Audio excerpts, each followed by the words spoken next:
noches. Somos el equipo número 8. Venimos a presentar el tema de probabilidad. El equipo está conformado por José Alcaraz Avilé, Vicente León Salinas y su servidor, Brian Ocupa Zamudio. Iniciaremos con el tema de diagramas de Venn, el cual se usan para mostrar gráficamente la agrupación de elementos en un conjunto con un círculo. Tienen el nombre de su creador, John Venn, matemático y filósofo británico. Diagrama de Venn. Estos diagramas se usan para mostrar gráficamente la agrupación de cosas, elementos en conjuntos, representando cada conjunto mediante un círculo o un óvalo. La posición relativa en el plano de tales círculos muestran la relación entre conjuntos. Aquí tenemos un ejemplo en el cual están los polígonos y polígonos regulares. Los polígonos serían los conjuntos y los polígonos regulares serían los subconjuntos. Los símbolos del diagrama de Venn son U, que sería la representación, la unión de conjuntos. También representa el universo, todo lo que está afuera de los conjuntos. Un ejemplo de ello sería los conjuntos A, B y C. Tipos de diagramas de Venn. Considere el ejemplo de la derecha, suponiendo que el conjunto A representa a todas las criaturas vivas con solo 2 piernas motrices y que el conjunto B contiene a todas las criaturas que pueden volar. En el área donde ambos círculos se superponen, contendría, por tanto, las criaturas que al mismo tiempo pueden volar y tienen solo piernas motrices. Otro diagrama serían de 3 conjuntos. Fueron los más corrientes elaborados por Venn en su presentación inicial. Las distintas intersecciones de los 3 conjuntos A, B, C definen 7 áreas diferentes, cuyas posibles uniones suponen 256 combinaciones distintas de los 3 conjuntos iniciales. Un ejemplo de ello sería mi comida ideal, la cual estaría en un conjunto sería rica, otro sería económica y otra sería fácil de preparar. Una en donde cae que engloba a los 3 conjuntos sería la pizza. En conclusión, el diagrama de Venn es de gran utilidad porque en él se pueden establecer las similitudes y diferencias en las características de los conjuntos, haciendo más fácil la comparación de un tema a estudiar. Después seguimos con el diagrama de árbol. Empezamos diciendo para qué sirve. Un diagrama de árbol es un método para identificar todas las partes necesarias para alcanzar un objetivo final. En mejora de la calidad, los diagramas de árbol se utilizan generalmente para identificar todas las tareas necesarias para implementar una solución. Se emplea para descomponer una meta o un objetivo en una serie de actividades que deban o puedan hacerse. Los beneficios serían permitir obtener una visión en un conjunto del objeto de estudio. Otra sería permitir identificar los medios necesarios para alcanzar una meta o resolver un problema. Permitir identificar las causas primarias y secundarias de un problema y asignar prioridades al momento de resolver un problema. Otra sería permitir entender la relación causa-efecto de los problemas. Y por último tenemos permitir identificar los objetivos, las metas de cada tarea. Ventajas de ello serían que hace más explícito e intuitivo el proceso de toma de decisiones. Se capta mejor los diferentes cursos de acción. Se pueden observar la magnitud de las inversiones que cada curso de acción origina. Las desventajas serían la consecuencia que sigue la solución del problema. Depende la probabilidad en que ocurran los eventos. Otra sería cuando el árbol es muy complejo, es tedioso y tardado hacer la estimación y la evaluación de los eventos. Y por último, se requiere una serie de datos que algunas veces pueden ser difíciles de conseguir.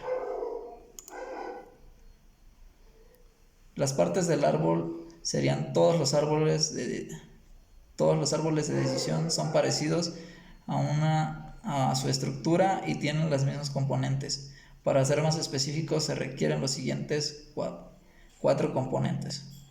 Alternativas de decisiones en cada punto de decisiones. Eventos que pueden ocurrir como resultado de las decisiones. Probabilidades de que ocurran los eventos posibles como resultado de decisiones. Resultados de las posibilidades interacciones entre las alternativas de decisiones y los eventos. ¿Cómo se elabora? Formación de un equipo de trabajo. Definición del asunto, problema u objetivo a tratar. 3. Desde este recuadro se deben dibujar líneas hacia la derecha para cada posible solución y escribirlas cuál es la solución sobre cada línea. Y por cuarto tenemos al final de cada línea se debe estimar cuál puede ser el resultado. Y por último sería representar nuestro diagrama. Un ejemplo de ello sería este ordenamiento, que sería un diagrama de árbol como tal. Está el autobús A, el cual está interviniendo el B1 y el B2, el cual tendría como consecuencia en la primera el A1 con el B1 y el 2 con el A1 y B2. Y asimismo en el A2 y el A3, lo cual hace ordenamientos con los demás. Para tener en cuenta, los recuadros representan decisiones y los círculos representan resultados inciertos. Se debe escribir la decisión o el causante arriba de los cuadros o círculos. Si se completan las soluciones al final de la línea se pueden dejar en blanco. Una vez que tenemos hecho esto, revisamos el diagrama de árbol. Y por último tenemos un ejercicio en el cual los datos nos dan el tamaño grande y chico. Aquí tenemos a Isabel, la cual puede asimismo comprar un cono de helado tamaño grande o tamaño chico, en el cual el tamaño grande puede hacer agrupaciones con el sabor nuez, sabor chocolate y sabor queso. Y asimismo el tamaño chico, en el cual puede ser de nuez, chocolate y queso. Y sería todo por mi parte. 3. Enseguida hablaremos de las técnicas de conteo, que está en el subtema número 2. Comencemos. Técnicas de conteo en probabilidad. Las técnicas de conteo son usadas para enumerar eventos difíciles de cuantificar y posibilidades de organización y repetición de los objetos pertenecientes a uno o varios conjuntos. Nos da a decir que esto es para facilitar el conteo de algunas opciones. Las bases para entender el uso de las técnicas de conteo son el principio multiplicativo y el aditivo. Principio aditivo. Si desea llevar a efecto una actividad la cual tiene formas alternativas para ser realizada, donde la primera de esas alternativas puede ser realizada de m manera o forma, la segunda alternativa puede realizarse de n maneras o de formas, y la última de las alternativas puede ser realizada de w manera o formas.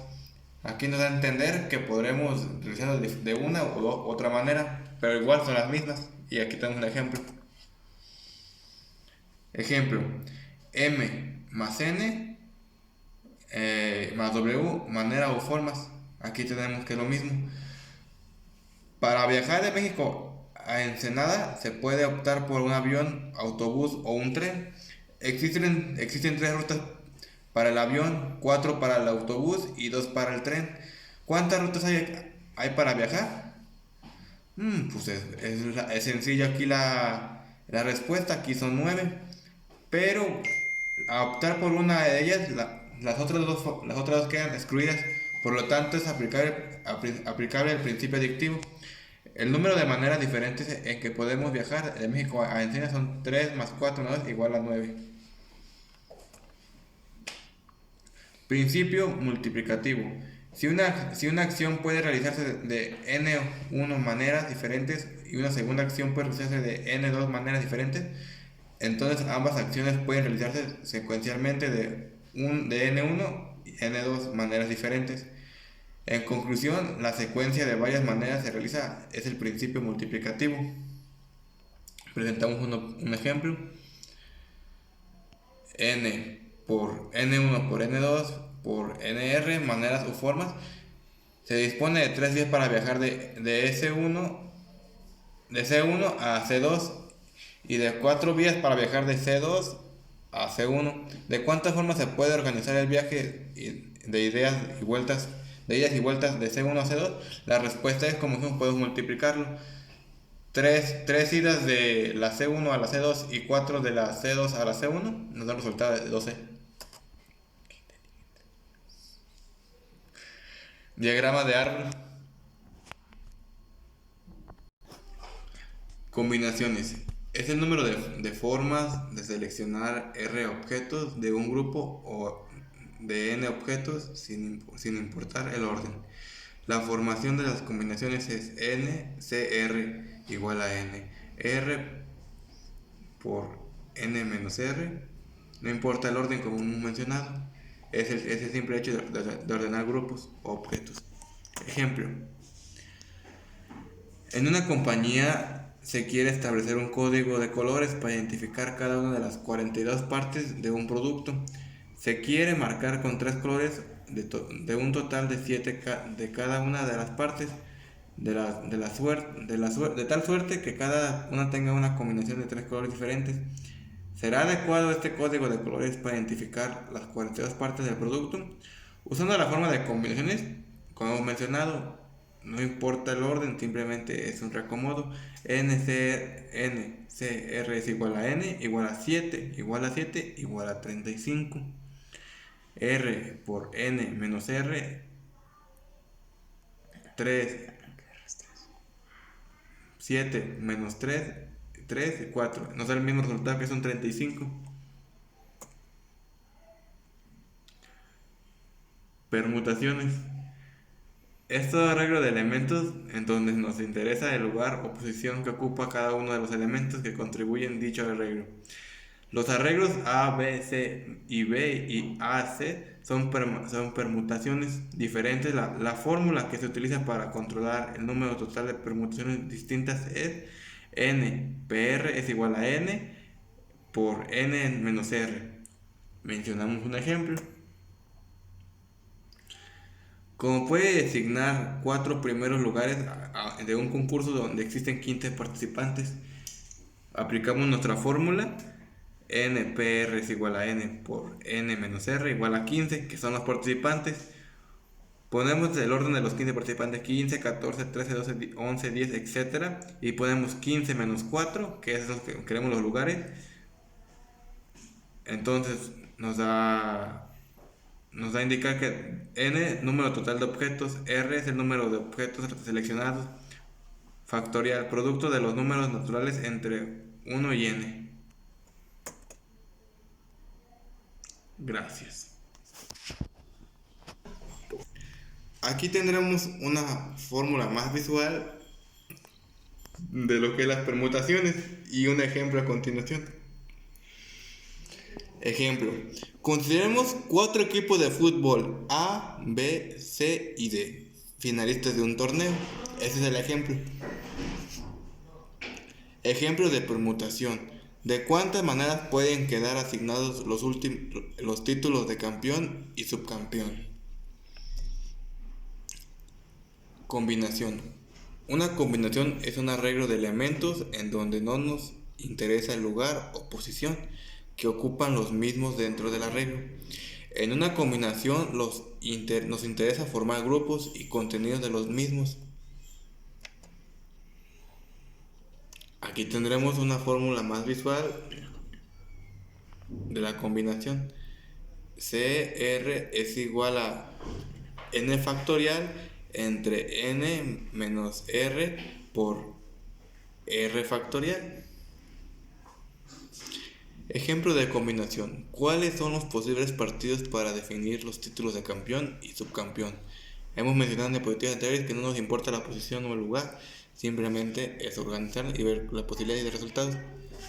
Aquí está un ejemplo de la calculadora, que es un ejemplo de combinación de números, de posiciones, que no importa. Y la conclusión, en el caso de la permutación importa la posición de los elementos en el grupo.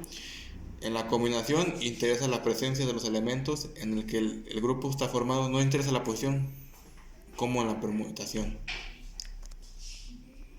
Gracias.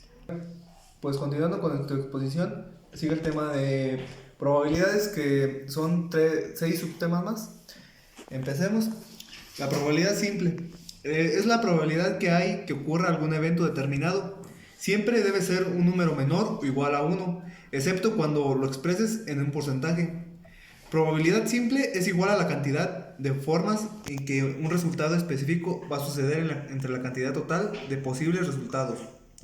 Una manera muy usada en esta práctica de denominar la probabilidad un evento simple de un espacio muestral es como la probabilidad simple o marginal, la cual hace referencia a la probabilidad de un evento simple y se denota como P entre paréntesis A, siendo A el evento simple en cuestión.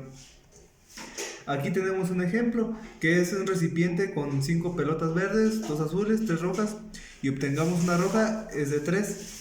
Entonces aquí vemos la probabilidad que de todas las pelotitas que tenemos es de 3 rojas la que podemos obtener. Otro ejemplo, si yo tengo una canasta llena de peras y manzanas, las cuales hay 20 peras y 10 manzanas, ¿qué fruta es más probable de que salga al azar en la canasta?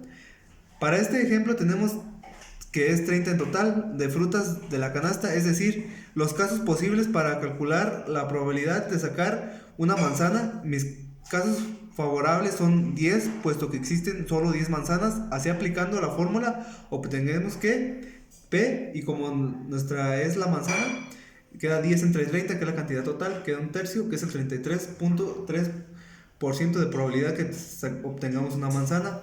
Para el cálculo igual de sacar una pera, es lo mismo, 20 entre 30, pero aquí tenemos una probabilidad más grande de sacar una pera, que es el 66.7% probable. Como 66.7 es mayor que 33, es más probable que saque una pera, pues hay más peras que manzanas en la canasta.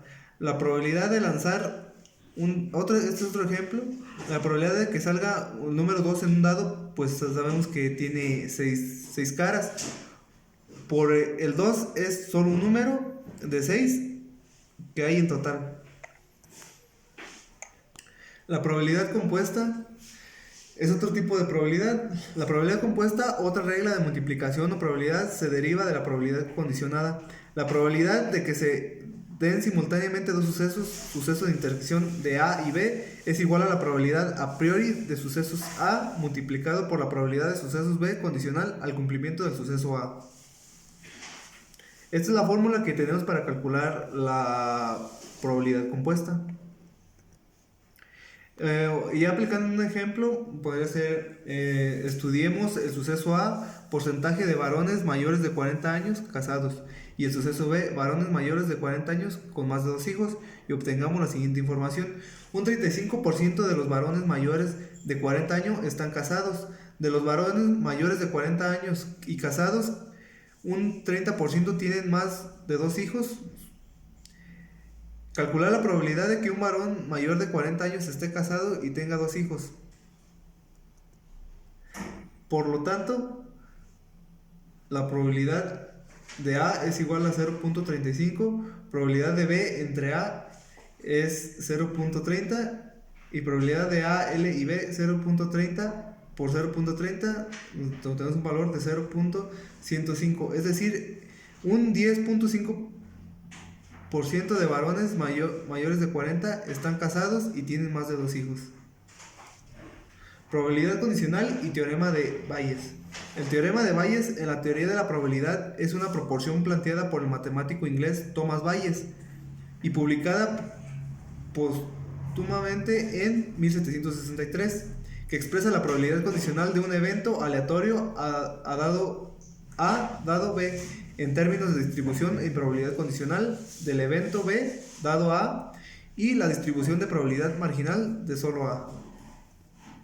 En términos más generales y más matemáticos, el teorema de Bayes es de enorme relevancia, puesto que vincula la probabilidad de A dado B con la probabilidad de B dado A, es decir, por ejemplo, sabiendo que la probabilidad de tener un dolor de cabeza dado que si se tiene gripe, se podría saber si tiene un dato más. La probabilidad de tener gripe si se tiene dolor de cabeza muestra este sencillo ejemplo la alta relevancia del teorema en cuestión de la ciencia en todas sus ramas, puesto que tiene una vinculación íntima con la comprensión de la probabilidad de aspectos casuales dados los efectos observados.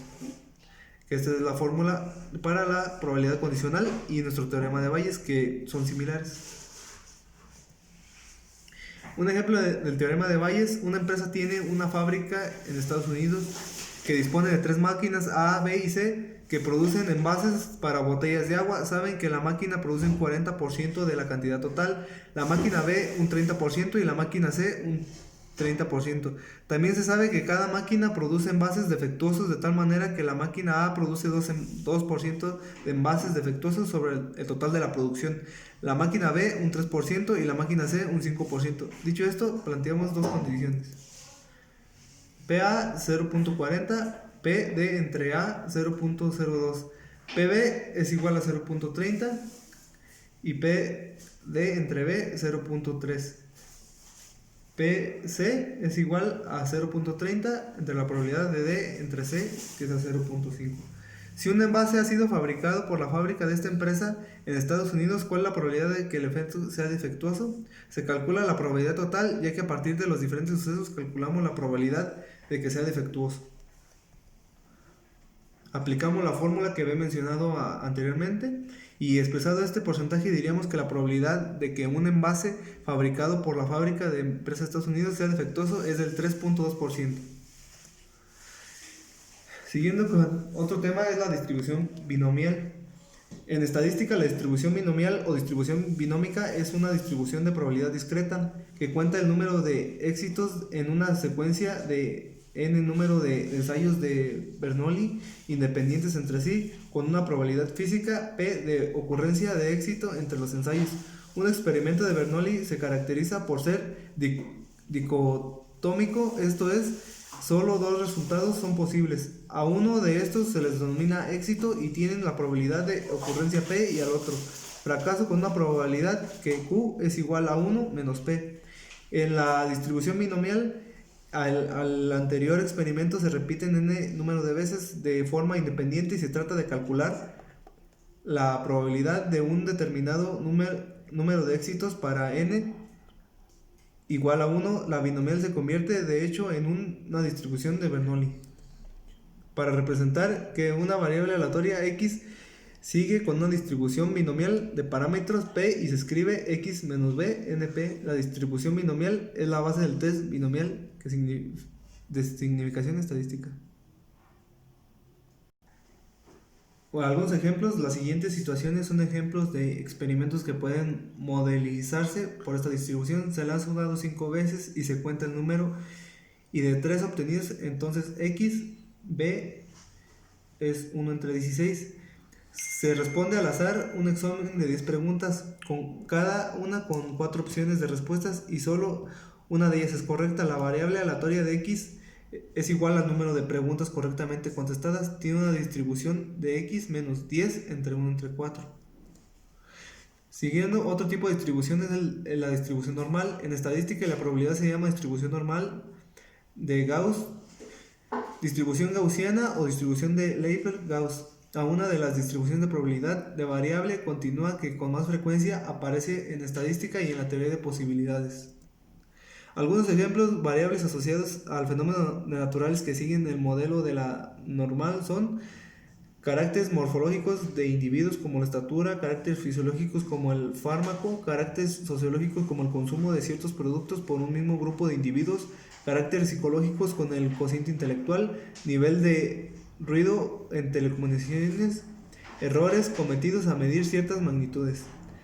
La distribución, hay otro tipo de distribución que es la distribución de Poisson. En la teoría de posibilidad y estadística, la distribución de Poisson es una distribución de probabilidad discreta que expresa a partir de una frecuencia de ocurrencia media la probabilidad de que ocurra un determinado número de eventos durante cierto periodo de tiempo. Concretamente, que se especializa en la probabilidad de ocurrencia de sucesos con probabilidades muy pequeñas o sucesos de errores raros. Aquí está un ejemplo y la fórmula.